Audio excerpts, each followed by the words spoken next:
Hey, my friends, welcome back to Notes from the Edge. I'm your host, Lisa Lacy, and this is the place where we have the conversations we should have been having all along. We talk about the things in here that we aren't talking about. And today we have a special guest, James Lang, and we're talking about the tension, go figure, between outward success and its internal costs.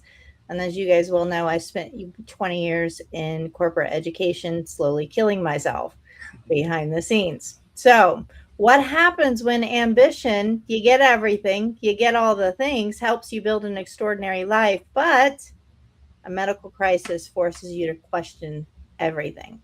And as you guys know, I have a congenital blood disease and have had many near death experiences due to complications. So, James is in good company today, too.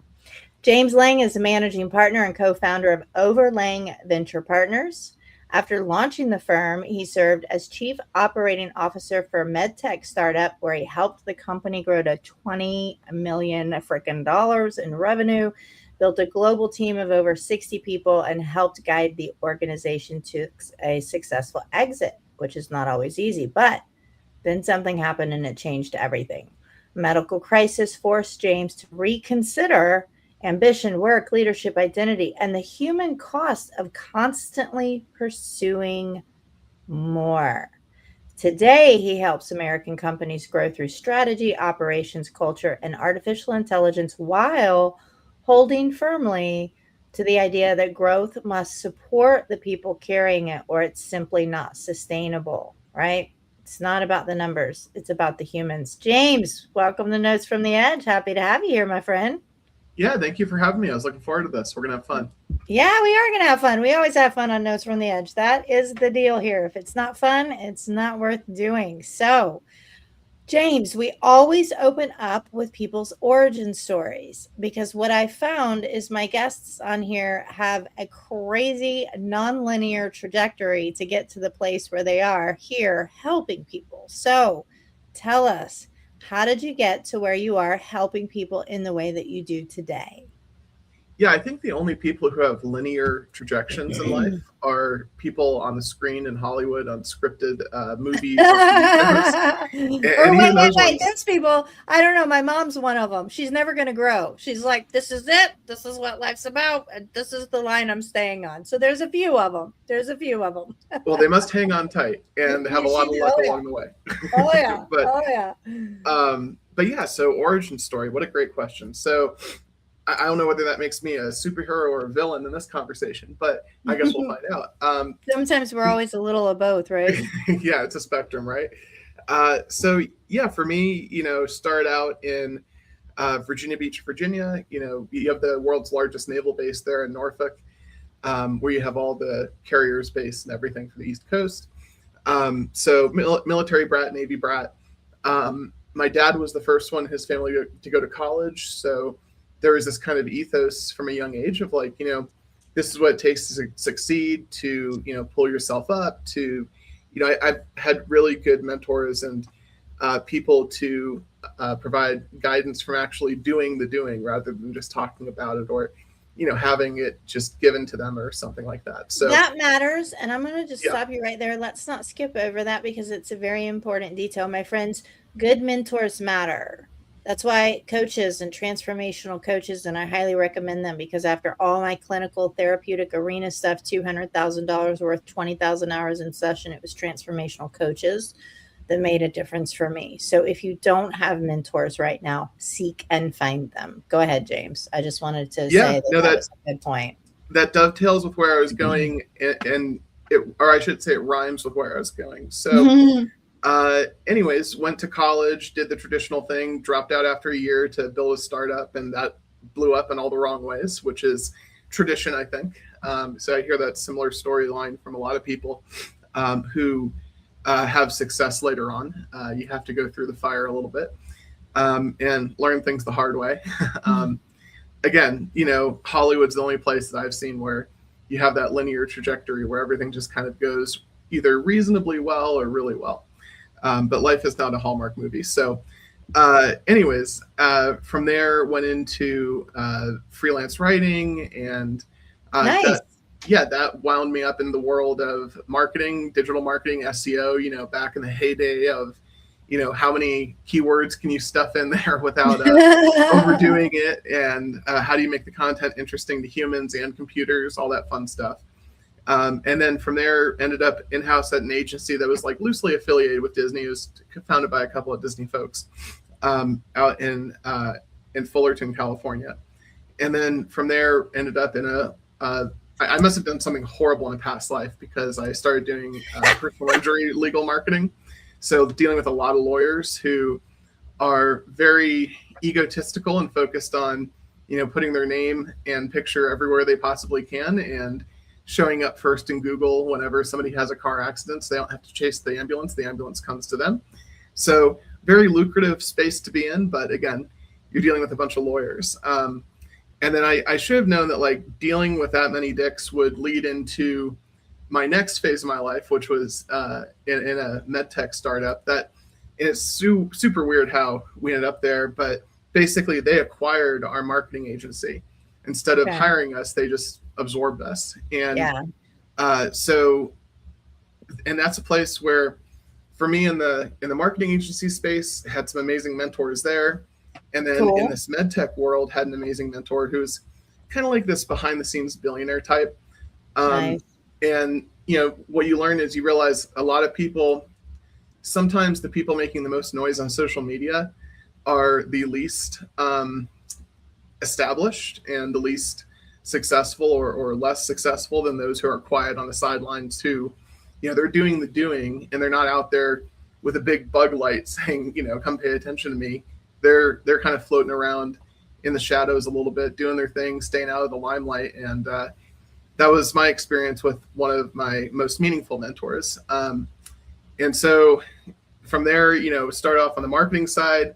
And the reason I made the joke about going from lawyers to dicks is it was in the men's health space. So we were dealing with ED and performance issues and things like that. So ended up, in a space that I didn't really have a lot of experience with, dealing with like, later life issues. And, our claim to fame is, the team I worked with, we did the math one day. We were responsible for about 100,000 men in America being able to get erections without pills. So doing the Lord's work. But helpful. Yeah, I think so. And a lot of the customers that used our technology thought so as well.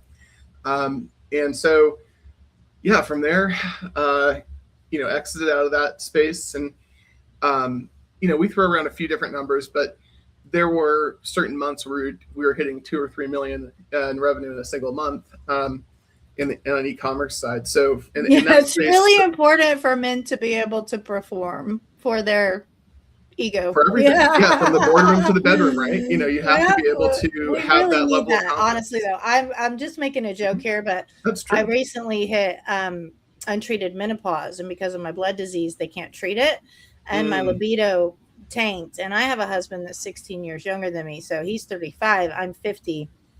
Yeah. When that goes, like you gotta make adjustments. So I totally get it. I totally get why dudes are like. And what's interesting is doing it without pharmaceutical medication. I like that. Yeah. So to just clue everybody in, the technology I'm talking about is called low intensity extracorporeal shockwave therapy, or LIESWT for short. It's originally technology meant to break apart kidney stones non-invasively. So just turn that way down in terms of energy. And so, follow the instructions, boys. Oh, well, we thankfully, and I didn't invent it, but the device that we sold did not allow people to turn up the amplitude. They would have locked been. in. Well, and guys, you know how guys are. Guys are like, hey, for once or twice a week is good. 15 times a day is even better. You have to really... I'm a recovering addict. I've been doing the same thing all the way up. Yeah. Yep. So, okay. So what happened next? You helped a company make $20 million helping men save their marriages. So doing the Lord's work, right? The things that my devout Catholic mother loved talking about, what's Shane's up to? It's like, oh yeah, that's going to go well with all the people I used to be an altar boy with. But anyways, Yeah, Hey, they so secretly need it too. They're just not saying it.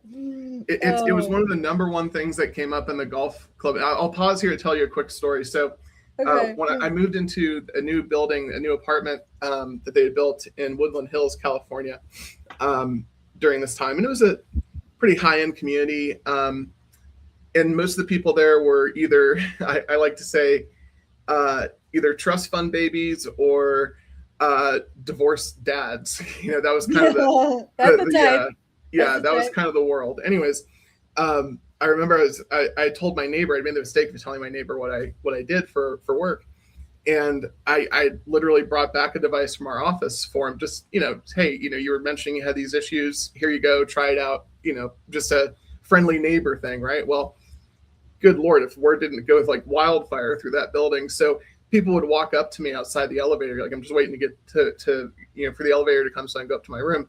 And these guys would walk up and be like, hey, you the guy? You You got that thing? you got that? Yeah, it's like, oh my God, I've become a drug dealer now. Like, this is so awkward.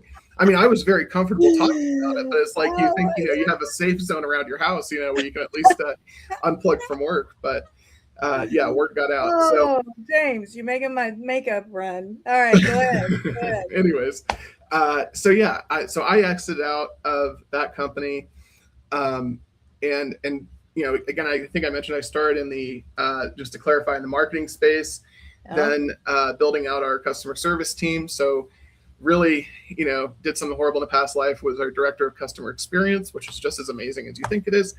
And then ended up as the chief operating officer for the last year and a half, 2 years that I was there, which is really interesting because you learn how to manage up and down in the C-suite. It's a very different. I think that's very important. When I took over my company, I had started out in corporate education.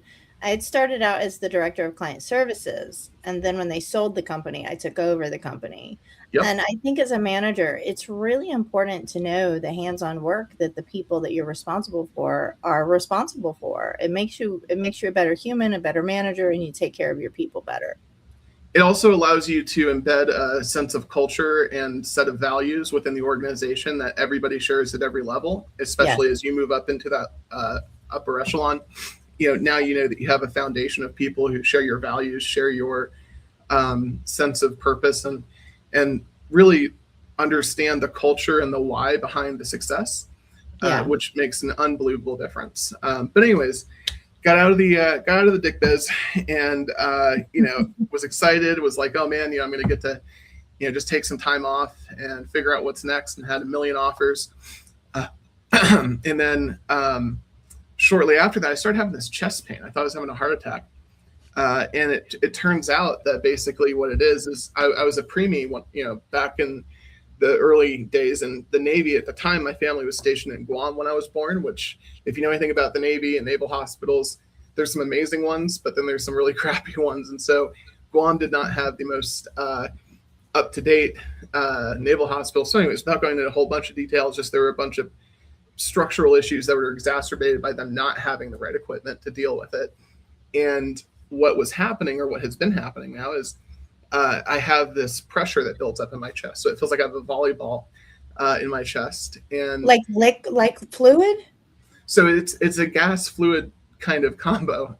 We think. Oh, nice. So, but here's the kismet part. So I mentioned I move around quite a bit. So I grew up in Virginia Beach primarily, then went to college for a hot second in Ohio, then ended up out in Orange County working in the marketing agency, then LA. And then from LA, the company moved to Scottsdale. And then after I exited, I moved to Denver because I thought my next role was going to be in Denver. Well, the other thing that's in Denver that's really great is the National Jewish Hospital out here in Denver, which is one of the top respiratory research hospitals in the country. Wow. So they have literally, it very much was not a planned thing for me, but it turned out to be incredibly valuable in terms of having access to amazing help. And so I have an amazing team of doctors, and we're working on it to this day. But I mean, they go in and they do like 3D imaging of your chest to understand everything. And so there's a whole bunch that I could unpack, but it's super boring and only applicable to me, really. So I'll spare you that. But at the end of the day, basically, I have this issue that has put me into palliative care, which is the level right below hospice. And so, Whoa. yeah, it's super exciting. How Anyways, old are you? so I'm 35. Yeah. Damn. So, well, Dude. but I like to think I'm prematurely 80. That's kind of how I feel. It kind of works out. So, Well, they call me a cockroach around here. I've survived like 10 events of massive pulmonary embolisms in both lungs from like clotting disorder. Like I go in those and are doctors are substantial. like, well, yeah, 30 to 50% of the time, one clot takes people out. Right. So they're like, why are you still here? I was like, I got work to do. I ain't done Yeah, yet. apparently you're stubborn, and Yeah. it's working. Oh, It's working for you. stubbornness, So yes. keep on it. You too. So, all right, keep telling us. I want to hear more about what this is for you. Medical issue kind of sidelined all these next opportunities and the next. Yeah, because it has to take precedence. It stops everything. Yeah. Yeah, and also in that time, I'd also been working on my mental health, because what I realized is, like, when you come out of that environment where you're going 1,000 miles an hour from the moment you wake up to the moment you go to bed, you end up with almost like a level of PTSD from that. So I started to learn about mental health. I also learned about like the autism spectrum and realizing that I somehow end up on there, which I thought was really weird. And initially I challenged, but the more I've learned about it, it's like, crap, okay, that makes sense. So let me stop you there. I'm going to slow you down. Why did you challenge it when you were like, whoa, I think I'm on the spectrum, but I don't want to be? What was going on there? Oh, well, so you have to remember, I lived in the world of marketing, right? So who wants to say they have autism and like have that label, right? Exactly. So, yes. So there's a stigma around it. Yes. Sure. Yeah. Yeah. So autism wasn't something I was super excited about. Learning about, ADD, that one's not such a big deal. It's like, okay, so it's a blend of autism and ADD. And so now we understand that. Cool. Got it. But as I've worked with different amazing mental health professionals, what really pissed me off personally was I'd purposely taken that time off after the MedTech space to work on my mental health and kind of recover and get back to being my best before I took on my next role. And it's like right when I dialed in my mental health to a place where I thought, well, like, man, I'm doing better than I've ever done, in my life in terms of like how I feel in terms of balance and organization and being able to, steer the ship, so to speak, and keep it on course, whether there were waves or not. It's like got that figured out, and then it's like, bam, here's this physical health issue. So, and our journeys are so parallel, because I had a psychosis, full-blown psychosis. Like, I thought people were after me. I was taking computers apart, hammering my phone. Like, I was insane. I was in a different reality, guys. It was another realm. Until this day, I still believe that shit was real. But and then finally got stabilized, and then menopause hit, and then I turned into a raging bitch. Like, just like, guys, I need some help here. And my male doctor's like, we can't treat you. Here's some Valium. Wing it. I was like, are you kidding? My husband's not going to be happy with wing it. As a matter of fact, a couple months ago, he sat down and we have conversations about our needs, right, James? And he goes, hey, babe, I need to know if you could be a little more stable for the next few weeks. I was like, yeah, I got this device in the mail from this guy named James. And, we can't even use it yet. Now that he's fine there. He's fine there. We'll keep you in mind for the future. So, Please all right. don't. So life stopped. Life stopped for you, right? Like, yeah. So anyways, so life got interrupted there, and and I'm still on that journey of dealing with it, right? Like it's a continuous thing. I mean, what you're describing sounds like something that's a maintenance issue now. It's not something that's going to go away. It's not a patch. Gotta manage it. Gotta manage it. Gotta be a manager of it. Good thing I'm a damn good manager. Yeah. Well, there's so much that I learned along that journey that I just shared. But, I told you all that to tell you this, which is what I've learned in this this moment of life, this season of life, is the way that we think about relationships. We think about our chosen family, the people that we think are inner circle. When you're in the rat race, you look at people based on their value of like, how do I get to the next thing? How do I unlock the next opportunity? And that's heavily weighted in how you manage your relationships. And so there's this huge professional, personal overlap.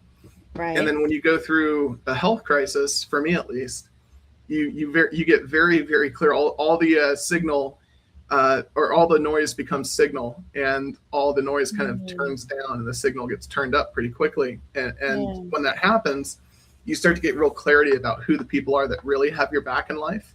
And Oh, sometimes yeah, it's you know blood, real sometimes it's fast. not. Yeah. Yeah. You know real fast who your friends are when you go through a crisis. Oh, absolutely. And Yeah. especially when it's something that is uncertain. And so it's not like you can tell people, like, hey, for the next 60 days, I have this issue, or hey, I have butt cancer. Like, people understand what that is. When you say it's like, hey, I have James, like, that's a whole different thing, right?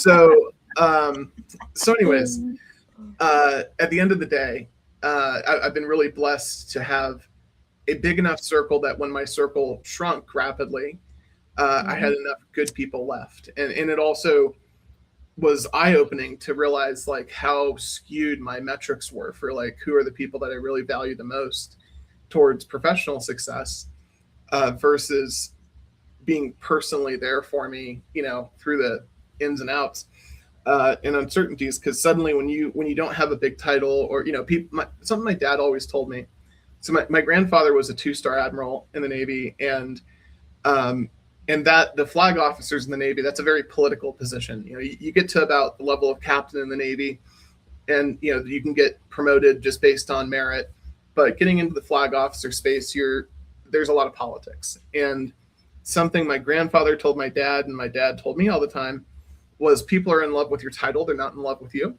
And there's a lot Mhm. of truth to that. And so knowing that ahead of time was helpful. It didn't mean that it makes it easier or more fun to realize that, but there's a lot of truth to that. So you just have to be able to be conscious of where people actually fall, when given the opportunity.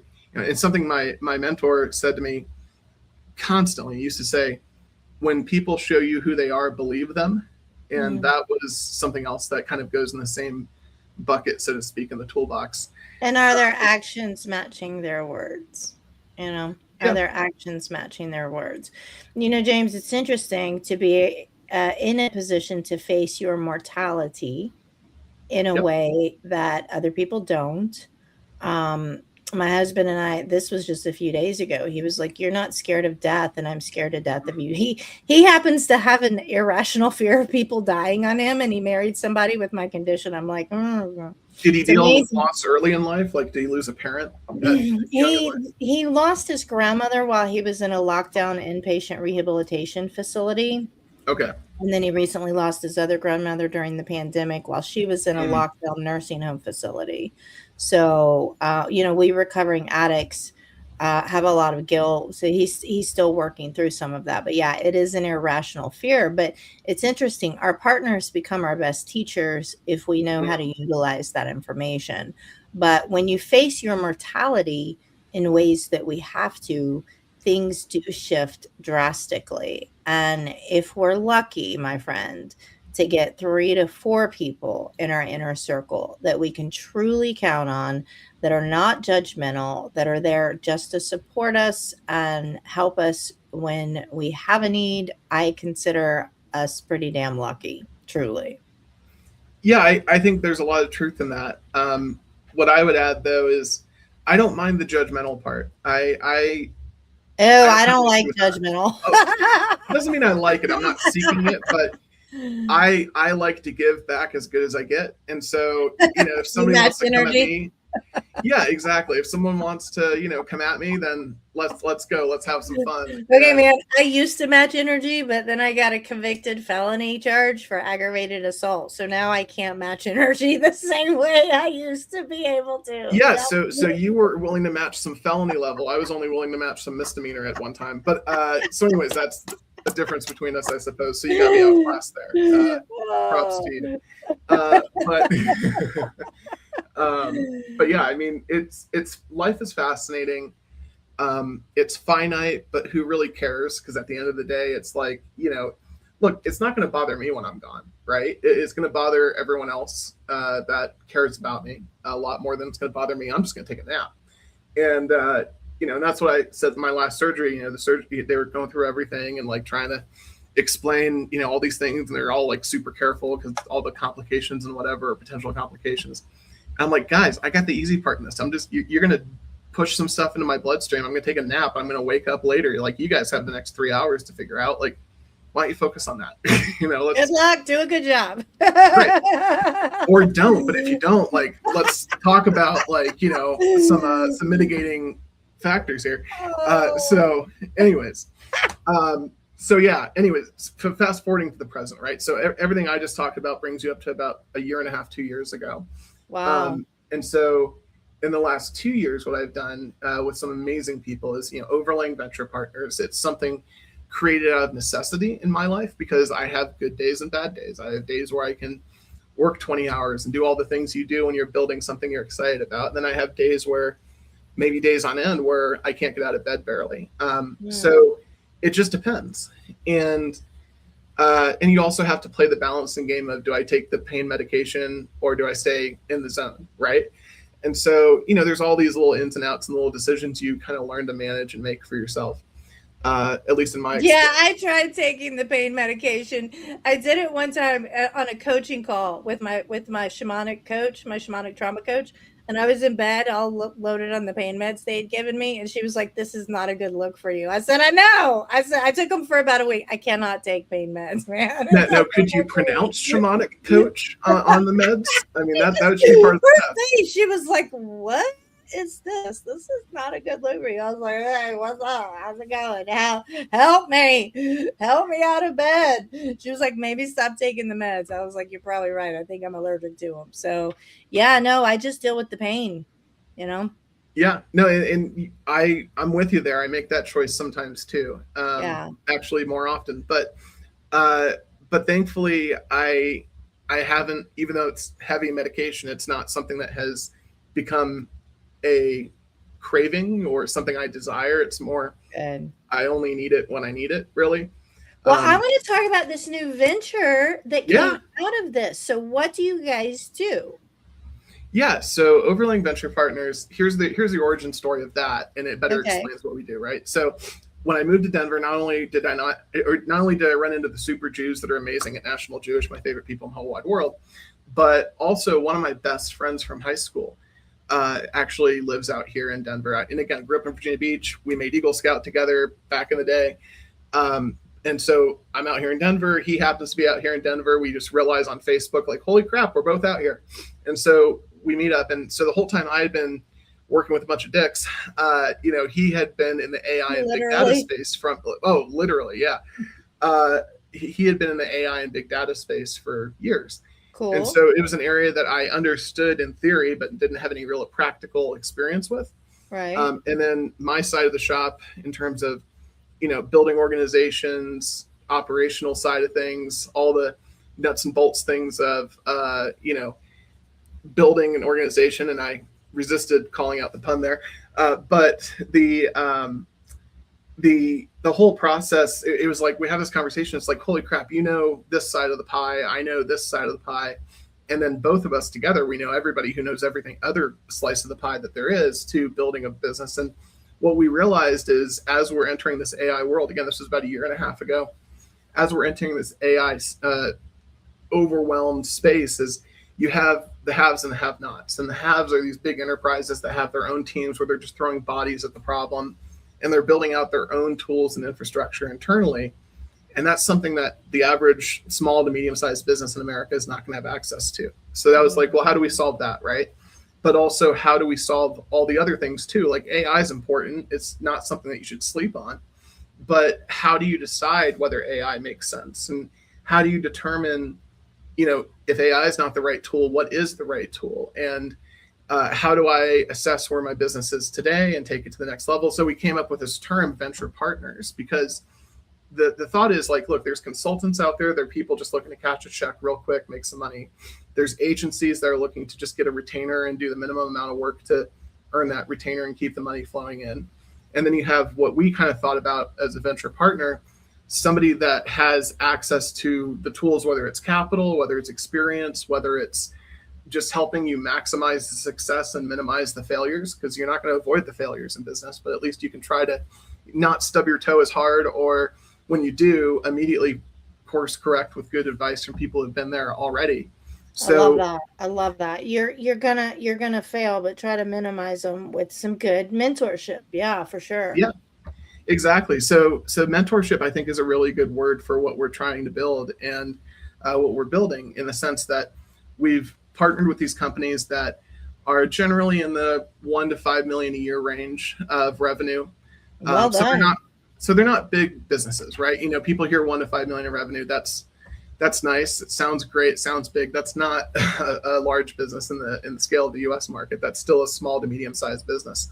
Uh, and people don't realize that. You know, people think that once they hit like a million a year, it's like, wow, you know, we made it. It's like, no, you just started to make it. And there's some Yeah. really crucial things you need to understand in that That's moment, when you because really want help and mentorship to right, keep because now you're going. taking everything that got you here, and now you're systemizing it in a way that you never had to do before. So the You old, you know, you'll gotta hear, have systems in place. yep, Yes. Streamline systems. Yeah. right. And where does it make sense for technology to be a part of it? Where does it make more sense for humans to be more involved? You know, how do we use technology in a way that doesn't scare our best performers, or Yeah. you know, cause them to update their resume, which is the worst thing that can happen, or the second worst thing that can happen, which is you have some big embarrassing moment with an important client where your technology just runs amok and doesn't do what you expected it to do, doesn't Mm. live up to the hype and the promises. So keeping AI at bay and technology at bay. So yeah, we can use all the third party tools, but we also have the ability internally to build customized tools like the big guys are doing. So we're able to blend all of these different things, and in this moment to meet the moment in a way that's really helping businesses. So for me, selfishly, it was an opportunity to take a step back from being the person doing everything and be able to think about things operationally, think about how do we build these different tools and resources. And I think for me, one of the most satisfying things is with all the amazing people I've had the opportunity to work with along the way. The vast majority of them are calling me regularly to find out, hey, where are you going next? I want to work together again. And Nice. so that's part of what fueled this for me was, okay, we have all these amazing people that we've come across, you know, in our paths, and how do we make sure that there's something that solves the problem for the market, allows American businesses to succeed and be strong in this global technology rush, but Mm. also create an organizational structure that allows good people to plug in, provide value, and earn equity on projects they work on, or just earn revenue on projects they work on, whatever makes sense, right? You can get pretty creative when you're in a venture partnership mindset versus a consultancy or an agency or whatever else is out there. So that's again why we come up where we use the term venture partners. I love that. Tell me how, because I almost died again at the beginning of the year from a cluster of embolisms. Like fucking doctor walks in and he goes, "You've got a cluster of So just embolisms in one your wasn't left leg." enough. You had to have a No, cluster. listen, but that's what's so funny. I was like, a cluster. I was like, how many? They go, we don't know. I was like, a cluster. You know, didn't count like 2 or 20. It matters. I would think it mattered. They didn't count. And then they're like, you have lupus pancreatitis on your. Oh, so painful. Both together, so painful. So I almost died again. And then I turned 50, like 2 weeks after getting out of the hospital. We had big plans, big party. I told everybody to fuck off. I'm going to the mountains by myself with my Yep. 21-year-old dog. And I did that. And it changed the trajectory of my life. And out came the memoir, Notes from a Certified Mm, Madwoman. I decided I wasn't leaving with these stories stuck inside me. And out came the podcast. And now we are blowing up on Apple. So I want to know from you, you talked about how stressful it was before living in sure. that corporate environment. How is it different now doing what you're doing, being of service in a way that brings you contentment and satisfaction? How is that different? This matters for people because there's so many people out there right now spending 8, 10, 12 hours of their day doing what they hate. Yeah. So I'll avoid name dropping here, but I'll Yes, add a little please. context. I'll add a little We're context doing well. Don't take it. just to add some context to the story. Uh, so the MedTech company was very intertwined with Hollywood, which is why it was based in LA, or Okay. I think was just a side effect of being based in LA. Right. So one of the things that you get access to, I've learned at a higher level in these organizations, is these personal trainers that you're not going to find them working at like a gym with a sign out front. They're invitation only places. You literally walk into like an alleyway and go through this door that looks like nothing, and then you go into this really beautiful gym. Sketchy. Yeah, I mean, it's safe, right? Like, I don't want to make it sound like I'm just going to find all the Mexican Americans and go work out with them, but you go to these places that do not have signs, I guess I would say. And so that's what LA really is, in my opinion. I think you have the LA that has signs and tourist stuff and businesses, and then the native places, like yeah, because a lot of the people that are successful in LA, they spend their entire life being on camera, being in the public eye, so to speak, and they're looking for a sense of normalcy. And if you want normalcy, you have to avoid advertising it and be able to have a space that's yours, that's private, that's away from all that. So that makes sense. So again, I'm going to avoid name dropping, but the one cool thing, the guy that managed this gym, he did all the physical training for like the guys on a Game of Thrones. Cool. So getting them into space. So his specialty was like taking people that have a certain physique and getting them to look in a different way for a specific role very quickly. And really interesting character. What I love to say though is whenever somebody, like when I moved into that nicer building that had a full gym and everything, and I was working out one day, and again, my idea of working out is like I lift the little pink dumbbells and did pretty good. But but this trainer walks up to me and he goes, "Hey man, I train here, just saw you working out and thought, I could offer you some advice, and if I help you out, blah blah blah. Here's my card." And I said, "Look, dude, this trainer I'm talking about, the one who did the Game of Thrones stuff." I'm like, "Look, dude, my last trainer shot himself, so I don't think you really want to deal with this." Look, men always come up to me trying to tell me how to work. I'm a martial artist, trained in 3 different disciplines, I ran a CrossFit box. Like, stop it. Yep. Let me do whatever works for me. Let me do. Yep. Especially with bodies like ours, because we have to work differently. We just do. Yeah, and I think, well, going back to the premise of your question before I took us off in a tangent. I love rabbit holes. You did a great job. Yeah, don't worry. I don't mind taking a few trips around the barn, but eventually I'll go through the door. And the talking about the difference of the chaos of life in the startup space and then the chaos of life today and what that means and how it's different, how it's kind of comparison. So for me, what I would say is in that chapter where I was focusing on building relationships, finding great mentors, over delivering, building my professional network. And that whole time, it's a roller coaster ride, but you don't really know what's around the bend. You just have no idea what the next year of your life is going to look like.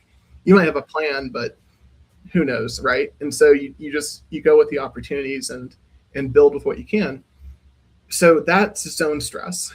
And so the difference for me in this phase of life is I get to be more purposeful. Instead of being a passenger on the roller coaster, I'm still on the roller coaster and I don't know what comes tomorrow, but I have a pretty good idea of what's likely to be ahead of me on the track. And so it allows you to start to make more purposeful decisions that actually have an impact on direction rather than just appearing to have impact on direction, chasing your tail, trying to, you're being intentional. Everything's intentional. And when we're working with intention, I mean, that's quantum physics, quantum mechanics. Observation is not neutral. It's split theory. It tells us that. So the minute we start working with intention, everything changes. And yes, our impact grows, but also so does I don't even like the word happiness because it's so hard to achieve and sustain long-term consistently, but contentment, satisfaction, a willingness, curiosity are words that I love. It really, when you're living your purpose,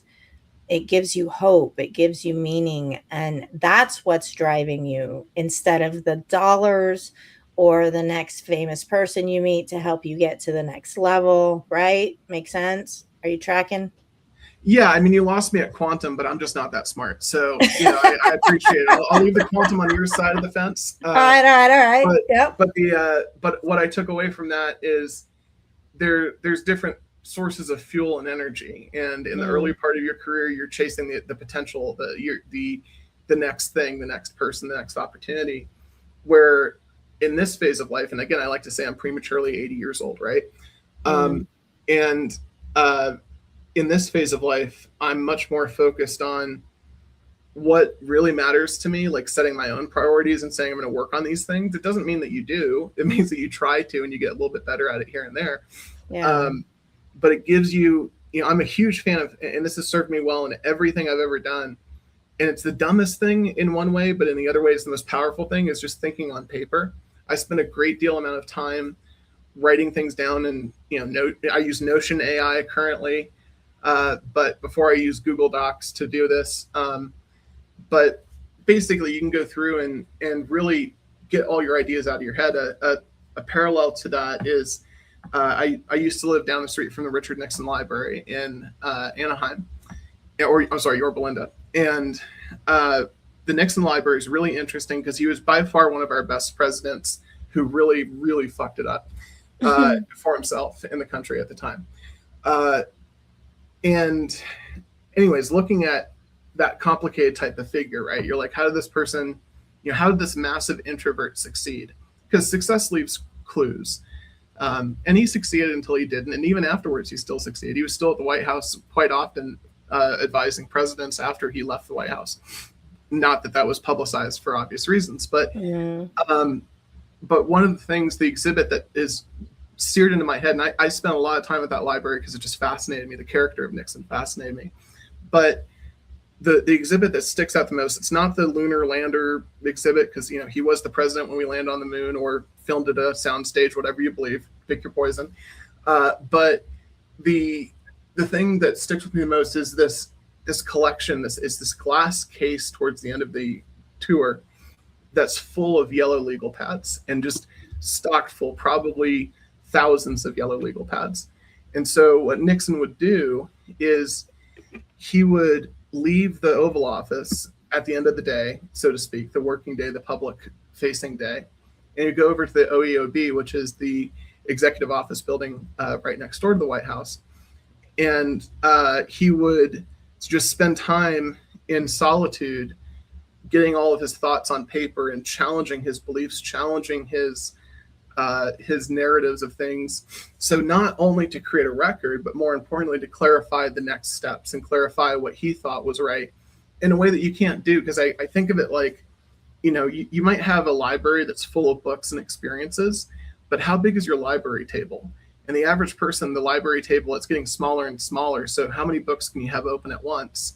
That amount is getting smaller and smaller because our attention spans we're getting so much dopamine from all these different electronics and different messages and different inputs in our life that are constant. And so we're constantly chasing that dopamine. But the side effect of that, at least that I've noticed, is our ability to lock things into our mind and maintain clear understandings of what we experienced. That's why I love podcasts. Yep. Because, and I think it's sad we now call podcasts long form conversation.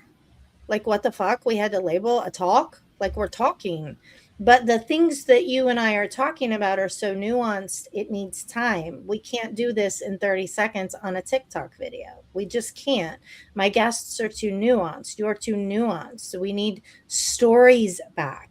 We need to hear people's stories, right? That's what is teaching us. Stories teach us.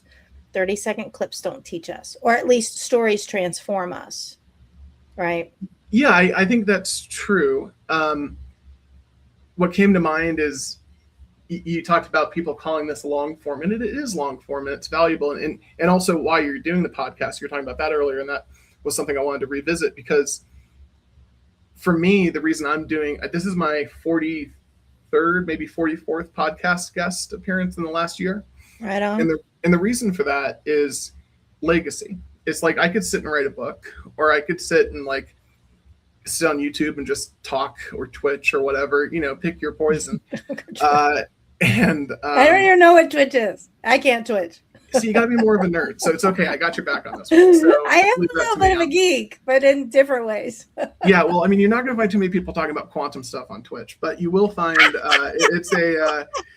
It's a game, more of a gaming platform. Oh, that's not me, man. I got carpal tunnel in my hand. I can't do shit with it. So that's yeah. why I switched from computer gaming to PlayStation, just because it's easier. It's more ergonomic to hold the I stupid did controller. just buy my husband an older. We have a place right up the street that sells the old gaming systems. He was Yeah, so, yeah, absolutely. yeah. Yeah, I Older. remember my first one was a PlayStation 1, and now I have a PlayStation 5 Pro, and holy crap, how far we've come. And How it's far still, we've come. Yes. yeah, then you get Well, the PC side listen, of James, things. I But want to yeah, ask you a question about your company because I think it's really sure. important, and I want really want these podcasts to convert for you guys. But No, I appreciate it. you have said that many AI startups are already doomed to fail. Sure. What are they getting wrong, and how can leaders recognize the difference between sustainable and human centered? See, I love what you said about your company because it's human centered and you're using everything else as tools. So, how can you explain the difference between sustainable human centered infrastructure and just expensive hype? So the first step, so what I like to say is we are in a moment where we've never had more butthole consultants running around making lots of noise. They don't know anything, but they sell everything. And what I mean by that is it's the people on LinkedIn that you see that were experts on Bitcoin 5 years ago, experts on real estate 2 years ago, and now they're suddenly experts on AI. And the danger of that, the Because of danger of, AI. Yeah. yeah, well, the danger of that is these people, they're reselling tools that maybe they do what they think they do, but they don't understand why it does it. They don't understand the why behind the what and the how. The whys and the hows matter. Context Mhm. matters. Yes. Yes. Absolutely. So the first thing I always say is look for the heart of a teacher in the person you're speaking to. So when I'm Oh, talking to a potential venture partner, we spend a lot of time sharing a sense of what we believe, what we've learned, what we've seen. So, like, our goal and the beauty of AI is you can have ROI in your business within weeks, not months or years. That's say exciting. that again. That's Yeah. important. Say that again. That was fucking huge, and you just glossed right over that. ROI in No. how many? How long? Weeks? Yeah. Not months or So, years. generally speaking, if it's done correctly, AI will provide a return on investment within weeks because Nice. what it does, again, if it's used correctly, is it will reduce friction almost right away. It takes the suck out of work for people in a lot of ways. And But to it those, stays human centered for you guys. I love that. yeah, and there's a lot of technical rabbit holes I could go down there, but I'll avoid that for right now. We can dive into those later if you want to. But We're gonna have to do a part two, man. yeah, We're gonna have to I'm do down part for it. two. The most dangerous place in the world is between me and a microphone, so let's do it. But but no, the whole point of focusing on, like, how do you identify whether somebody's a good potential partner or a good potential business solution to allow you to unlock your potential is number one, heart of a teacher. That's one of the most important pieces. And Beautiful. you'll be able to tell because you'll learn something every time you talk to them, and it's not something that comes out with a bill attached necessarily. I love Um, that. yeah, so that's number one. Number two is these are people who speak from deep experience versus theory. I read in a book somewhere that there's nothing wrong with reading in a book or hearing in a podcast about something and then repeating that thing, but you need to play with it in your own life too and have not only the I heard about this or I learned about this, but be able to say, I learned about this, and then I tried to use it to, I applied it here in my life or in my business, and as a It's result, called lived experience and experiential wisdom, and I respect it greatly. Yes. yeah, I'm just gonna like call you from now on whenever I'm having these conversations because like you've got all the buzzwords, you've got the quantum, you've got the learned experience. I love it, and it's exactly right. I assume, I don't know, on the quantum thing, that's I'm beyond me, always but right, according to my husband. yeah, well, that's how you've made it work this long. He's a smart guy, absolutely. But again, heart of a teacher, having those lived experiences to are your terminology for it. And then thirdly is the ability to say, you need to hear from the person on the other side of the table. I don't know, or I can find out. And hopefully what they say when they're saying those things, in addition to that, is they followed up with, but I know someone I can talk to who has dealt with this before, or would know who Oh, to talk to. And so you're looking for heart of a teacher, lived experience, and a network that can provide you that value. So again, for us at Overlang, what we're focused on is we can pick up the phone and get an expert in just about anything on the phone. And wow. that's the result of all of us, the founders, having the deep experience, the lived experience of either being on the startup side of the tracks, the freelance side of the tracks, or the corporate, more traditional corporate path.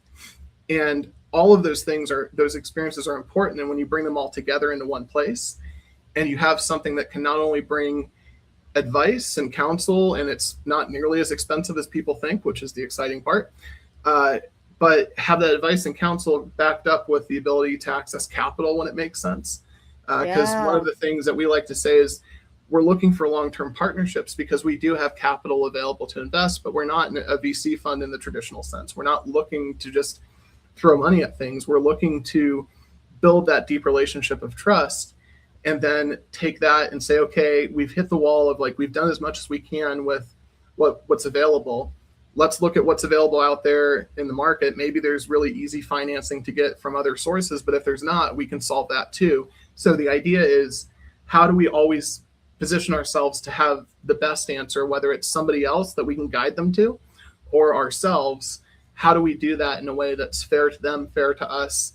And again, for me, the most important thing, the legacy for me, 43rd podcast, I think is what I said earlier, when I was doing the math. So for me, it's legacy, and legacy for us is every founder in our company has, we've known each other for at least 10 years. We have deep bonds of not only trust as humans, but trust in the sense of, do they know what they're talking about in their area of expertise? So, What I so that's loved incredibly that you valuable. said, James, was that you're also building long-term relationships with your clients. These are Exactly. relationships with human beings, not numbers, not paperwork, but real humans that you're building relationships with from a lot of experiential wisdom. So good for you. Beautiful. Yeah, Exciting. thank you. And the other piece of it, besides the personal legacy side, is I want to have a system where all the people, all the amazing people who have helped me succeed in life, have a place to work where they are respected and treated well, and they're not subject to the whims of a bunch of morons in a shareholder meeting. It's Mhm, they have the mhm. flexibility to enjoy their passion, their capitalize on their experience, but also create generational wealth for their families. So that's why the long term piece matters. I'm not going to be part of the long term. I know that, and I'm okay with that. But we've have a whole plan built out for that. So uh, again, for me personally, being greedy, it's legacy for myself. It's financial for the people I care about. So long after I'm gone, they're taken care of. But also all the people that were amazing and helped me succeed in all those moments that we talked about. They have a place to go as well, so they never have to wonder where their next job is. Wow.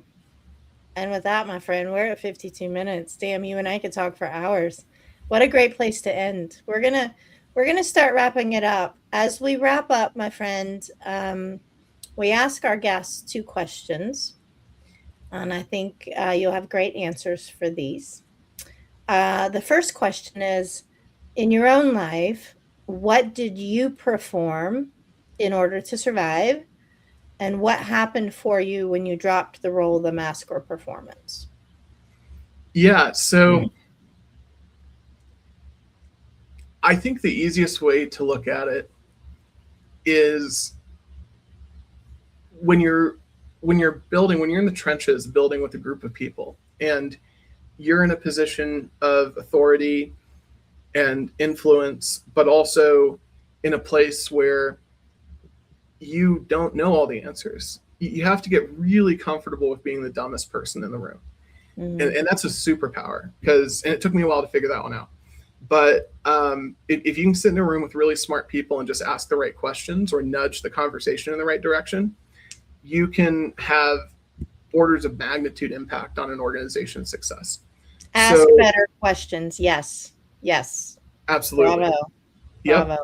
Ask yourself and the people around you. But I guess the other piece of it is, you have the degree, but we both have the couch and the box of Kleenex. And so in my role, um, we especially in the COO position, having an open door and allowing people to come in and gripe and bitch and do all the things that they're going to do anyways, but they might as well do it with you. It is unbelievably powerful because it allows you to get ahead of problems and understand where people are coming from. And when you hear an explosion off in the distance, you're like, okay, I can see how that happened, or I think I know some of the things that contributed to that explosion off in the distance.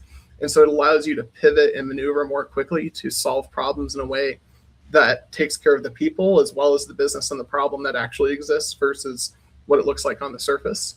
So allowing people to vent, allowing people to who are smarter than you to provide suck up most of the oxygen in the room. Those are the things that I don't know that that's a perfect answer to the exact question you asked, but that's I think the most impactful thing I can offer as we wrap up. It's always. And the last question, what do you wish we were having conversations more about? What are we not talking about that we need to be? I think it's ethics in the AI side of things versus the human side of things. What are the real dangers of AI? What even does AI mean? These are all things that I'm relatively new to the AI world. I spend a lot of time talking to my partners who have much more experience in this space, downloading from them. And these are people who have influence over hundreds of people in very large businesses that handle petabytes of data and just insane amounts of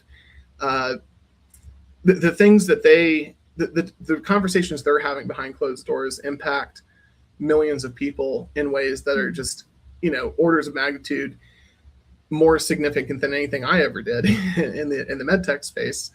They have more zeros than I have in my number, I guess I'll put it that way. And the reason that matters is it allows me, I have this incredible opportunity where I feel like every day I wake up, I get to talk to Bill Gates as if if I was in the 90s and I want to talk to the people who are building the things and doing things. I'm not talking to anybody who's in the news, but I'm talking to people who are behind the scenes, actually doing the work. And that has been eye-opening. And I think there's a lot of really good conversation to have around how do we balance humanity, technology, and the uncertainty as well as the opportunity. Beautiful, beautiful answer, my friend. All right, guys, we got to wrap it up with James. James, how do people find you? And we're going to blast it everywhere that we post this thing, but how do people find you? Yeah, if you're listening in your car, the easiest way is just look up James Lang, Lang, on LinkedIn. I'm the best looking one. And then so that makes it easy. If you're watching this on your phone, then you know that that's not the case, but you can go to OverLang, OverLang, overlang.com, or you can, again, find me on LinkedIn. I respond to every LinkedIn message, but it takes me time. I get a lot of them. So please feel free to reach out, whether it's I need help figuring out my next step in life, or I need help, figuring out this problem at my business, or whatever else is relevant to what we talked about today. Feel free to reach out with those questions and I will get back to you. And but if it's from a business standpoint, I invite you to check out overlang.com. And if you throw learn in front of, so learn, learn.overlang.com, there's a bunch of free courses on AI that we've developed and put out there, as well as some paid courses. And we're expanding that library. That's a relatively new thing that we launched in the last few months. So that's a really cool space to go. And to make it super easy, I literally built the first course, the free one, where you take a quiz and then you choose whether you're in the advanced or the beginner queue. I built that with my grandmother in mind. And so it's grandma approved. And she's somebody who is not tech savvy at all. So if she can figure it out, you can figure it out. And you better figure it out because it's here. It's not going away. And let's find the balance. Right on, guys. Yep. Go find James, take the quiz. And when you get your answer, hit him up for what comes next. All right, my friends, and never forget, keep asking yourself the question, what did you perform in order to survive? And is it still serving you? If it's not, what could happen in your life if you drop the role masker performance? In the meantime, I'm Lisa Lacy, your host, with guest James Lang. Welcome to the Edge.